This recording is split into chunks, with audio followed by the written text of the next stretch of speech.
안녕하십니까, 박정우입니다. 네, 이번 방송은 아가방 컴퍼니에 대해서 이야기해 보도록 하겠습니다. 영상 하단에 좋아요 한 번씩 눌러주시고 이야기 시작해 보도록 하겠습니다.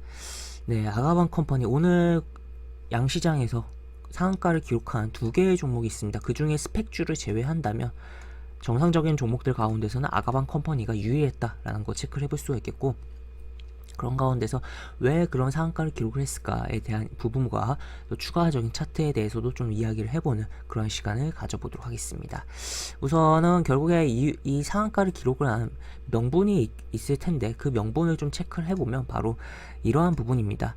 보시면 서울시에서 오세훈 시장 엄마 아빠 행복 프로젝트라고 해서 5년간이긴 합니다만 조 단위의 14조 7천억, 그러니까 약 15조에 대한 부분이 투입한다라는 그런 청사진을 발표했다라고 보시면 되겠고, 그러다 보니까 출산과 관련된 기업들의 주가가 들썩거리고, 그 중에 이제 아가원 컴퍼니가 대표적으로 가장 강한 흐름을 보여주면서 움직였다라고 볼 수 있겠습니다. 그래서 내용을 좀 보면은 지금 결국에 이제 육아 부담을 덜어주기 위한 뭔가 투자다, 지자체의 투자다라고도 볼 수 있겠고, 이게 결국 지자체의 그런 액션이 뭐 정말 뭐 군 단위의 그런 소규모의 지자체의 액션이라면 당연히 주식시장에 영향을 크게 줄 수 없겠죠. 하지만 이게 서울시에서 나온 거다라는 거. 서울시 결국 지금 인구 분산이 꽤 돼서 경기도의 거주 인구가 더 많다라고는 알고는 있습니다만,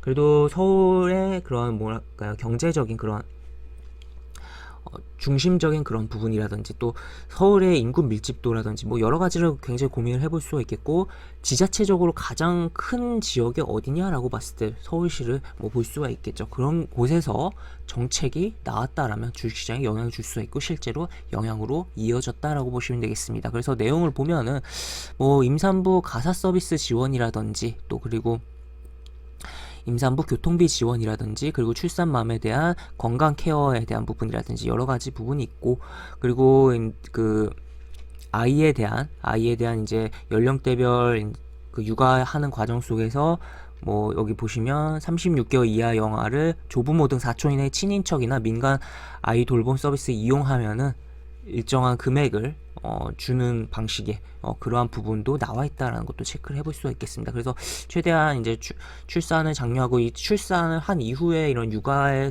있어서의 뭔가 부담을 조금이라도 덜어주려고 하는 액션이 나왔다라고 볼 수가 있겠고, 이 저출산이라는 문제가 그냥 단순하게 인구의 감소라든지 여러 가지 부분을 생각을 해볼 수가 있겠지만, 정말 경제적인 측면에 있어서 굉장히 뭐 중요한 부분이다라고도 볼 수 있을 것 같아요. 결국에는 한 나라가 성장을 하기 위해서라면 일정한 인구수가 바탕이 돼야 되고, 그러한 가운데서 그 중에 경제활동 인구, 주요 이제 15세 이상의 인구를 말하는 거죠.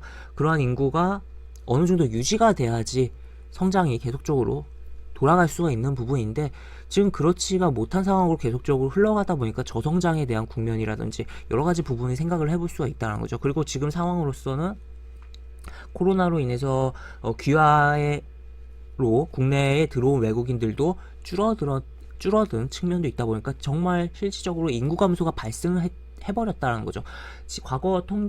과거 통계청에서는 어느 시점부터 인구가 감소할 것이다 라고 예측을 했었습니다. 그건 틀렸었습니다. 그 배경에는 귀화로 인한 인구 증가가 있었다라는 것인데, 코로나로 인해서 이제 뭐 이런 이제 왕래가 뭐 비행기도 그렇고 그런 여파들이 있다 보니까 귀화 인구가 줄어들고, 그에 따라서 정말 저출산으로 인한, 고령화로 인한 인구 감소가 본격화되면서 인구가 감소를 한 게 현재 우리나라의 시점이다라는 거 체크를 해볼 수 있겠죠. 그러다 보니까 당연히 이 인구에 대한 부분 굉장히 고민을 해봐야 되는 부분이고, 또 한편으로는 사회복지적인 수단으로서 국민연금이란 제도가 있는데, 결국 이것을 당시에 만들어졌을 때, 설계 당시에는 결국에는 이게 인구가 성장을 하고 경제가 성장하고 그러한 부분을 바탕으로서 만들어진 부분이었는데, 현재 상황은 결국 인구가 감소하고 경제에 대한 성장도 둔화가 되다 보니까 이게 버텨지기가 어려운 구조로 점점 진행이 되고 있는 측면도 있다라는 거죠. 그래서 이 단순히 저출산이란 부분이 그냥 인구 감소에 대한 부분, 인구 고령화 그런 키워드로 엮을 수도 있고, 그렇게도 바라보는 것도 굉장히 중요하겠지만, 좀 더 넓게 이제 경제적인 그런 파급 효과가 상당한 부분이다라는 거. 그래서 각 국가들이 굉장히 신경을 쓰는 부분이고 우리나라도 신경 써야 되는 부분이고 서울시에서 뭔가 액션이 나왔다라는 거 체크를 해볼 수가 있겠습니다. 그리고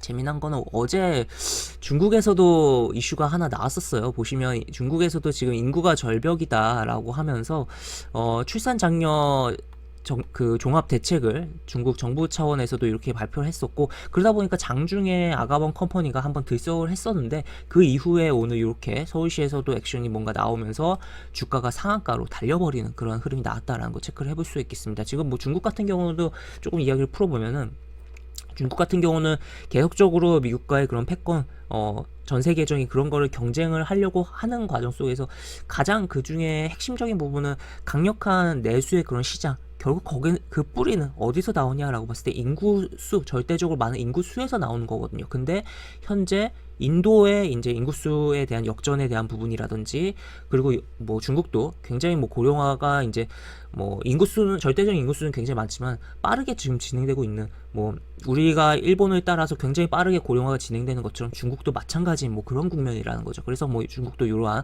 부분이 있었다라는 것도 가볍게 글로벌적인 측면에서, 그러니까 전 세계적인 그런 저출산에 대한 뭔가 액션에 대한 부분으로서도 체크를 해볼 수 있겠다라고도 볼 수 있겠고, 마지막으로 러시아 쪽도 오늘 이야기가 좀 나온 게 있었습니다. 좀 이건 좀 황당한 푸틴이 꺼내든 이야기인데, 뭐 기사 제목에서도 이렇게 황당이라는 표현이 나왔는데, 10명을 출산하는 훈장을 준다라고 해요. 이게 뭔, 좀 황당한, 정말 황당한 그런, 대책으로서 지금 러시아 인구 급감에 대한 푸틴이 꺼내든 카드다라고 좀 표현을 해볼 수가 있겠고, 사실, 러시아 같은 경우는, 이, 인구가, 그 인구의, 뭐라고 해야 될까요? 그, 살아가는 그, 생애 주기랄까요? 워낙 그 남성들 같은 경우는 그 보드카를 많이 마시기도 하고 그러다 보니까 60대 때 사망하는 케이스들이 굉장히 많습니다. 그러다 보니까 연금에 대한 부분을 푸틴이 살짝 건드렸었죠. 우크라이나를 침공하기 전에. 그런 부분이 본인들을 죽은 다음에 연금 주면 무엇이냐라고 해서 논란이 있기도 했던 러시아였는데, 하여튼 뭐 이러한 뭐 러시아도 인구에 대한 부분이 지금 뭐 이런 상황이다. 그래서 전 세계적으로 이 저출산, 고령화 그런 부분이 좀 심한 상황이고, 대륙적인 측면에서 봤을 때는 유일하게 지금 인구가 증가의 흐름이 나오고 있는 게 아프리카 쪽이다. 그래서 어떤 일부 미래를 보는 학자들의 의견은 나중에는 전 세계의 인구가 백인종, 뭐 황인종 다 사라지고 흑인으로 전환될 수 있다, 뭐 그러한 뭐 주장이 나오고도 있는 뭐 그러한 부분도 있다는 것도 가볍게 좀 이야기를 드릴 수가 있겠습니다. 그래서 일단 뭐 이런 내용들을 체크를 해보고 차트로 넘어가서 보도록 하죠. 네, 서론이 길었습니다. 차트로 넘어가서 좀 보면은, 일단은 아가방 컴퍼니 아까 이야기 드렸듯이 중국 여파 이슈로 어제 장중에 이러한 흐름이 있었고, 그 다음에 오늘은 서울시 이슈로 강하게 흐름이 나왔다라는 거 체크를 해볼 수가 있겠고, 분봉으로 보면은 진짜 이건 뭐 거의 수직으로 쏴서 올리면서 쉼없이 그냥 달려버리는 흐름이 나왔습니다. 3분봉으로 보면 그렇고, 1분봉으로 봐도 이렇게 중간에 음봉이 요거 딱 한 번 있었습니다. 그리고 계속 다 양봉을 치면서 올라갔었고, 워낙 재료가 좀 신선했다라고도 볼 수가 있겠고, 그리고 오랜만에 출산 관련된 뭔가 뭐 정책적인 뭐 이야기가 나왔다라는 측면도 생각을 해볼 수가 있겠고, 또 더 자세히 볼까요? 더 자세히 뭐 초봉으로 볼까요? 초봉으로 뭐 15초 봉으로 봐도 음봉이 거의 뭐 조금씩 나오긴 했지만 뭐 거의 없이 뭐 이렇게 나온 흐름이 연출된 아가방 컴퍼니다라고 보시면 되겠습니다. 그래서 이러한 강한 흐름 나왔고, 월봉에서 좀 보면은 그동안 계속적으로 부진한 흐름, 결국에 저출산의 여파들이죠. 결국. 그리고 뭐 중간에 한번 움직임 나왔다가, 이때 흐름 같은 경우는 중국의 산하 제한 정책이 폐기를 하면서 그때 움직임이 있었던 걸로 좀 기억을 하는 부분이고, 그 다음에 다시 한번 뭐 주가의 시장의 여파라든지 여러 가지 영향을 받으면서 주가가 내렸다가, 과거 이제 코로나 때 저점을 찍었던 요 캔들, 요 달, 20년도 3월 달에 이 꼬리의 절반 수준에서 여기서 움직였잖아요. 근데 이 근처까지 빠지니까 다시 한번 뭐 들어 올려지면서 움직인 측면도 있다라는 것도 체크를 해볼 수 있겠습니다. 그래서 재무적인 그런 것을 좀 배제를 해놓고 차트적인 측면에 있어서도 좀 가격 메리트가 발생하던 상황 속에서 뭔가 재료가 나오고 액션이 나왔다라고도 볼 수 있겠고, 그리고 선행적인 측면에서 여기서도 이렇게 흐름들이 뭔가 있었다. 여기 이제 어떻게 보면 이러한 매물을 소화하기 위한 뭔가 액션들이 있었고, 여기서도 뭐 이렇게, 그 다음에 어제 직전에 한 번 더 있은 후에 다시 한번 이렇게 상한가를 만들어냈다라고 볼 수 있겠고, 그래서 내일 기본적으로 시가가 꽤 많이 뜰 것으로 좀 기대가 되는 가운데서 그 시가를 띄워놓고서 가급적 시가를 정말 높이 뜨고 그냥 끝날 것이냐, 아니면은 재료가 재료인 만큼 한 번 더 흔든 다음에 조금 더 움직임이 나올 것이냐를 좀 주목을 해봐야겠고, 기본적으로 시가가 어느 정도 뜬다면 이러한 이제 캔들이 밀집된 요 구간에서의 어느 정도 지켜주는 흐름이 나와주면서, 만약에 이것보다 시가가 못 뜨고 이 밑에서 출발한다면 좀 안 좋을 수 있어요. 그리고 이 위에서 이제 4,750원 위에서 시가가 떠서 출발하고 지켜주면서 좀 움직임이 나와준다면 뭐 내일이든 또 추가로 다음 주도 뭔가 기회를 만들어낼 수 있지 않을까라고 생각이 되는 그런 상황이다라고 볼 수 있겠습니다. 네, 이렇게 볼 수 있겠고, 영상 하단에 보시면 설명과 댓글 부분에 동일한 링크가 들어갑니다.